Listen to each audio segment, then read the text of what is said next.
విశేషాన్ని మనకు అనుగ్రహించింది. అందుకే కార్తీక మాసం లాంటి మాసం ఇంకొకటి లేదు అంటారు. ఆ రోజు ఆడపిల్ల పిలుస్తుంది రమ్మనమని, పిలవాలి కూడా. తోడబుట్టిన వాళ్ళు పిలవాలి, అన్నదమ్ముల్ని రమ్మని పిలుస్తారు.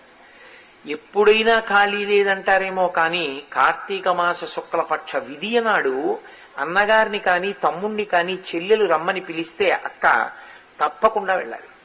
ఎందుచేత దానికి ఆ గొప్పతనం వచ్చింది అంటే, యమధర్మరాజు గారు యమున వీళ్ళిద్దరూ అక్క చెల్లెళ్ళు, వాళ్ళిద్దరికీ ఒకటే అలవాటు. వీళ్ళిద్దరూ సూర్యుని యొక్క పుత్రులు, సూర్యుని యొక్క సంతానం. యమధర్మరాజు గారు కాలంలో ఎప్పుడు ఏ క్షణంలో ఎవరు పడిపోవాలో వాళ్ళ యొక్క ప్రాణాన్ని నిర్దాక్షిణ్యంగా తీసేస్తాడు. యమునకి ముందుకు వెళ్ళడం తప్ప వెనక్కి రావడం రాదు. ముందుకు వెళ్లి వెనక్కి రానిది కాలం. కాలంలో జీవులను వాళ్ళ